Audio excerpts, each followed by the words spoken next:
Hello, we've got some great summer savings going on right now at soulmart.me. For instance, how about Bernadette Morgan with the Vagina Rebound? If you're a lady on your way to have a relationship, this is a reading that will coach you back to where you want to be. Maybe you're shy and don't want to talk to a practitioner. How about DJ David Palmer? He'll make a custom 20-minute MP3 on your chart. Or after the 4th of July, we're happy to announce Act 3 videos are available for immediate download. All that at soulmart.me. Soul Garden.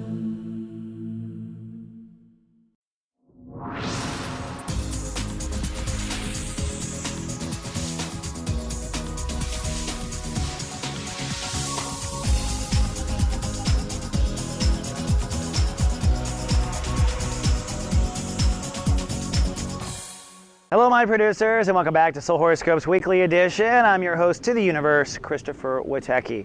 And I'd like to personally invite you down to soulgarden.me. We are going to unite the light between now and the end of the year. Our goal is to create the biggest lightworker pool on the internet and the largest lightworker marketplace. And that comes down to you. We are now casting.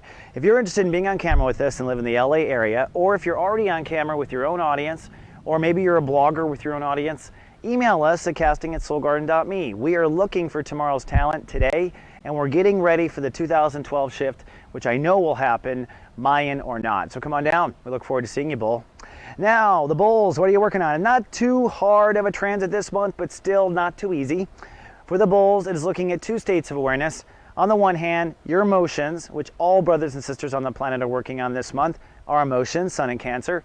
On the other hand, your intellectual state of awareness, how it is you think.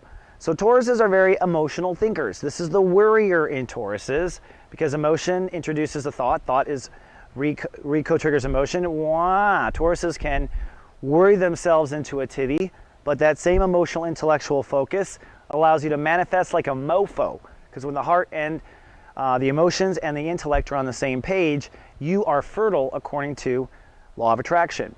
So this month, we're working on bringing both up to speed. Now, last week, I talked about discovering where an emotional context doesn't serve us. Maybe you're still walking into situations in your childhood emotional perspective, in your early adult emotional perspective, in your first girlfriend emotional perspective. So there's emotions that need maturing. Then there is your intellect. Is your thought, or are your thought patterns on your side? Excuse me, are they always proactive for you? Are your thoughts stuck in an attitude? And do you see both sides of the coin? Sometimes we're always positive. We don't look at what could go wrong. Sometimes all we look at is what can go wrong. We don't look at the positive. As we start off on Monday, Chiron, or integrity, rules the day, which means the universe is pushing for integrity. And for Tauruses, the push for integrity really is that emotional intellectual bond and how well it works. So either you're feeling good on Monday or you're not. And the question is why? Why? What's not showing up? Are your emotions polluting your thoughts? Are your thoughts polluting your emotions? Are they both being bad doggies? What's going on? Is it working or not? Or perhaps you have a moment of total integrity. Things work perfectly on Monday, and the same lesson applies, which is, hey, how'd that happen? What made you into integrity? So your emotions are in Sagittarius, which means you're very sensitive to trust and intimacy issues. So it might be, a nervousness that pushes you into questioning your integrity. It might be a boundary issue with someone else. Realize you are vulnerable with the moon in Sag. Then on Tuesday, it's a full moon, baby. Full moon in Capricorn. That means intensity. That means a full emotional spectrum. For the Bulls, it moves into your reasoning for being alive, belief and purpose. And before the moon goes full, it crosses over Pluto, which means that you're going to release old emotional attachments to old philosophies, old beliefs, old life purpose, which basically, putting it in simple dialogue, is I used to feel like this was the most important thing in life. Now I feel like this is the most important thing in life. That is a shift in emotional support behind belief. So the first stage is let go of what don't work anymore. Your childhood, the first priest that led you down to Guatemala, thank God you got out before you drank the Kool-Aid, whatever, where you went down wrong belief path, let's let it go. Then as the moon and sun directly oppose, it is that classic tug of war. In your case, between your passion behind what should be, your beliefs, and your thoughts. So it's a fight inside between your passion for belief and actual tit-for-tat thought or actual feelings. Hey, I believe it should work out, but I don't feel like it's gonna. I believe it's gonna work out, but I don't think it's gonna. The question on this day is, how come you don't feel or think it's gonna? right? Why is your thoughts or emotions not behind what you believe?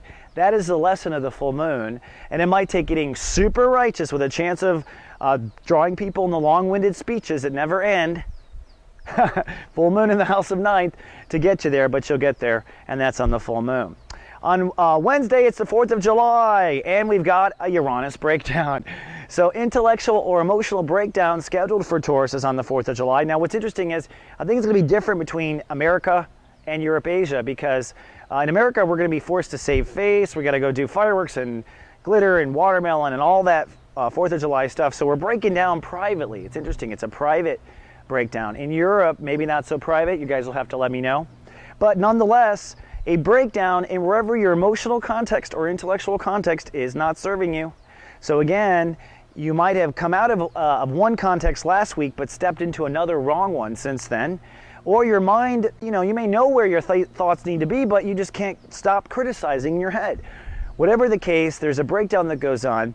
The moon is still full, but beyond the apex now in Capricorn. So you're still full of yourself, you're still righteous, you're still passionate about the way it should be, and that is only revealing what needs to change in your own emotional, intellectual dynamic. Then we get to Thursday. Thursday is a cloudy day, but it's an insightful day. The moon moves into Aquarius, shifting your emotional focus to career and legacy. So it's back to work for the Tauruses right after the holiday, and you're feeling that back to work vibe. But the grand trine is connecting the moon in Aquarius, your feelings for career, with Mars in Libra, which just entered and snuck in there actually after the holiday or during the holiday, down to Jupiter and Venus in Gemini. What does this say? This says if you want your career and legacy to go where you want to go, you've got to first get your astro moving with lifestyle. Mars in Libra says, chop chop Taurus, you've known for 2 years where your lifestyle needs to be, how you need to stay in balance with health, in the moment, all this stuff. Move forward, just do it. There's nothing to think about, just do it. Saturn's direct, Mars is direct. You're going to be moving forward and getting pushed down a healthy, balanced life until Halloween, okay? So just get used to it. But that push for a healthy lifestyle leads to the career and leads to Jupiter and Venus, which is your soul capital. So what this is saying is if you get your astro moving with lifestyle and kind of use your emotional senses for your career direction, you're going to be more productive, feel more confident, and draw in more money abundance, which Tauruses love to do, or the power to do what you want, which comes through money and materialism. So good day on Thursday if you get it, but what are you really getting? Well, this is inspiring you, but what you're getting is what you should be thinking and how you should be feeling to achieve this. So the breakthrough of the Mercury ruled Thursday is, if I want this, I need to be in this mindset and my emotions need to be this. All right, I think that's what Thursday is. Then we get to Friday. Friday is actually a great day. Why? Well, Venus rules the day. Every now and then, God just insists that we all get along, and that's a Venus ruled day. So giving and receiving is fully restored. Venus is direct. This is a day where your emotions and intellect should return to a peaceful calm. If they don't, the question is, why? Why can't you calm the F down when the universe gives you a nice Venus day? Or if it does go to a nice calm, why? What is different about today versus yesterday? Sure, there's Venus to encourage you, but there's your going along with it. Going along with the emotional sense or going along with the intellectual sense? Why? And the moon itself is still in Aquarius, so you're kind of feeling your career groove, and I think you're feeling your new legacy. So that's a good thing to add to the Friday joy. One thing I want to point out is this trine between Mars and Libra up to Jupiter and Venus. Now, even though the grand trine went away, this trine stays, which means the universe is going to stay on Taurus's astro to keep moving with that new lifestyle. And every time you do, your soul capital expands, your productivity expands, you bring into money. Why do you think I'm expanding Soul Garden right now with Jupiter and Venus conjuncting in my house of soul capital? I mean, come on, Tauruses, I'm no dummy. All right, so you get on it too. Hey, by the way, speaking of dummies, on Friday I've got a new show going live. That's right. Guess what it's called? It's called Unite the Light. It's my office hours. I'm going to be coming in at 12 o'clock Pacific time. Coming in, talking to viewers, talking to experts. We're talking about solutions. We're not going to talk astrology, so if you want more astro talk, there's David Palmer in the middle of the week. There's Carolyn Nagel. They'll talk your astrology. I'm talking what needs to go right in society. 12 noon on Fridays. Come on down. Then we get to Saturn Day, and on Saturday it's a pretty cloudy day, although it's a social day. The moon crosses over both Neptune and Chiron, so emotions get pulled into the psychic awareness. You're kind of feeling out where you belong. You're feeling out public reputation on Saturday. You're feeling out friendships. All that sensory perception is helping you figure out where you want to stand in that emotional intellectual approach, which is what this month's lesson is. You're really figuring out where to stand on that X, emotion meets intellect, and your social life, your social direction, your social ambition is the inspiration for that kind of analysis and final touch. And that's what Saturday really is about. So it's a very cloudy day, an introverted day, even though you might be social nonetheless. Then on Sunday, a perfect wrap up from the universe. Saturn rules the day, which means it's time to decide or commit. In our case, you are committing to this new attitude that you think is the right attitude, or this new emotional perspective that you think is the right emotional perspective. We won't know for sure till we test it next week in Chapter 3, but by Sunday it's time to decide, that's it, I'm having this attitude, and I'm just going to keep it chill emotional, or I'm going to keep it here emotional.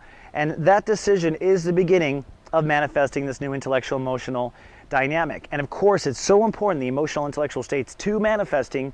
This is really conducive to Tauruses and how far they're going to score that touchdown with Jupiter in their second. So decision is important. The moon is still in Pisces on Sunday, so this commitment is probably happening in a social context. All right, Bull, that's all I got for this 7-day forecast. I hope to see you on the site, Unite the Light. Email me at casting@soulgarden.me. Otherwise, I'll see you in 7 days. Until then, live, love, be.